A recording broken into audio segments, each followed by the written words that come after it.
Before we begin, let me tell you, Spain is a country that has a long and extensive religious history. We're talking thousands of years of different religions that have passed through the Iberian Peninsula, not only influencing the architecture, but also the food. Anyways, as you can imagine, Easter is a big deal here in Spain. So today, I'm going to show you how to make a typical dish that we eat here during Easter. We're talking un potaje de Semana Santa. This is basically a Spanish bean stew that's made with very simple ingredients, packs a ton of great flavors, and comes together in about 40 minutes, folks. This is what it's all about. Classic Spanish food that has a taste of history in each bite.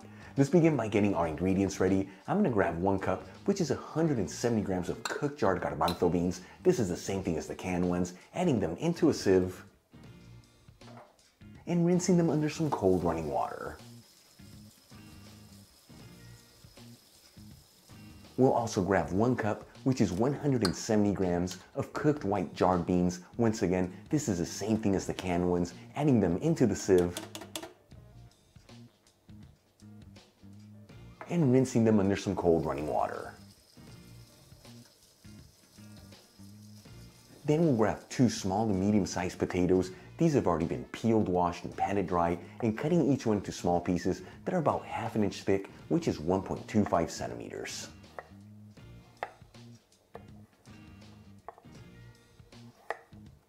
We'll roughly chop 1/2 of an onion,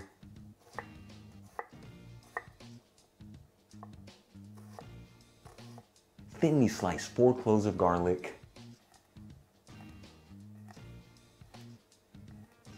grab a handful of sun-dried tomatoes and roughly chop them. If you can't find these like this in your area, you can use the jarred ones that are in brine. Just make sure to pat them completely dry.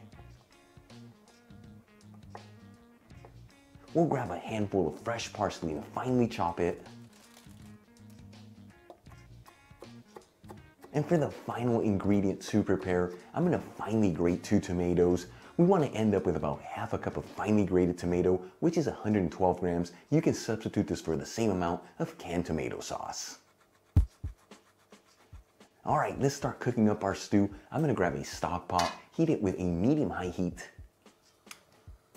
and add in 2 tablespoons, which is 30 milliliters of extra virgin olive oil. After heating the olive oil for 1 minute on a medium-high heat, you don't want it to get too hot. I'm going to add in the roughly chopped onion and the thinly sliced garlic. And start mixing the garlic and the onion around with that olive oil. I like to mix this continuously, that way these ingredients evenly saute.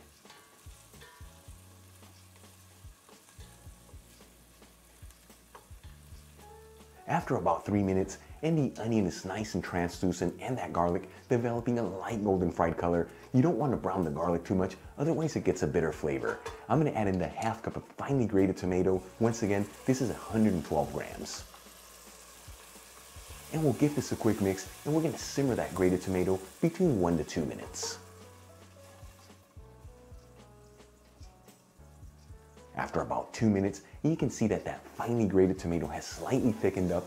I'm going to add in the pieces of potato, the 1 cup of white beans, and the 1 cup of garbanzo beans, the chopped up sun-dried tomatoes, 2 tablespoons of the finely chopped parsley, which is about 7.60 grams, and season everything with sea salt, and a generous portion of freshly cracked black pepper. And we'll give this a gentle mix, that way all these ingredients are evenly mixed together, and once again, make sure to be gentle here, that way you don't break the beans apart.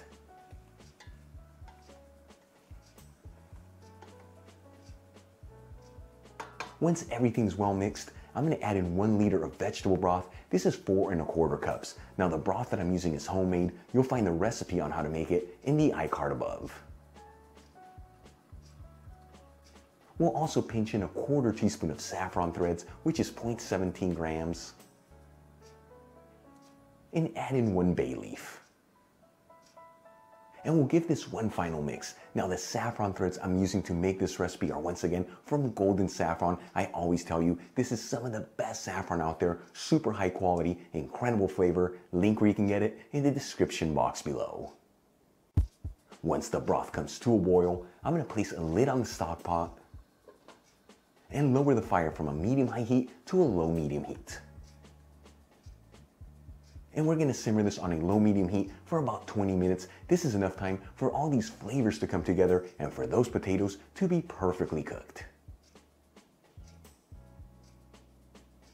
After about 20 minutes, I'm gonna remove the lid from the stock pot.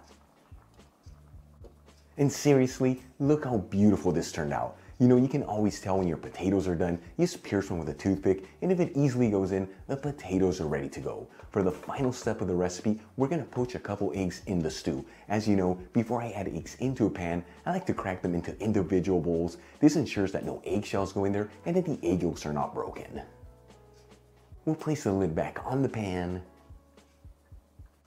and simmer it for another 2 to 3 minutes. This is enough time for those eggs to be perfectly poached with the egg whites fully cooked through and for those egg yolks to still have a beautiful creamy texture. After about 3 minutes, those eggs should be perfectly poached. You don't want to overcook them. I'm going to remove the stock pot from the heat. Add some of the stew into a shallow bowl. Place one of the poached eggs over the stew. And we'll sprinkle it with some freshly chopped parsley. Our potaje de Semana Santa's done, a Spanish Easter stew. So many incredible aromas coming out of it. Let's give it a try and see how it tastes.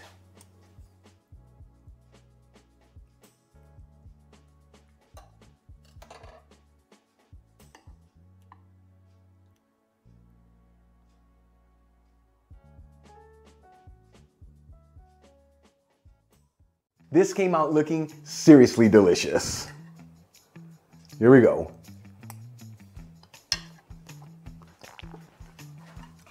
That is so good. So many different textures. It's so hearty. You got the garbanzo beans and the white beans and the potatoes, but then those sun-dried tomatoes along with that saffron really shines through. What a beautiful flavor. And that poached egg just takes it to another level of goodness. You saw this, un potaje de Semana Santa, a Spanish bean stew that's typically eaten during Easter, but you know what? Eat it all year round because it is so good and so easy to put together. Really quick before I go, a shout out to a couple of my patrons, Michael and Kelly Thompson and Dr. Michael Barbitz. Again, guys, thank you so much for being patrons of Spain on a Fork. You know how much I appreciate you. For the rest of you, if you're not with me on Patreon, consider becoming one. It really helps me with ingredients and equipment to continue making videos like this. You'll find my Patreon in the description box below and iCard above. If you enjoyed today's video, hit that like button, leave me a comment below, and if you're not subscribed, you know what to do. Smash that subscribe button. Till the next time, hasta luego.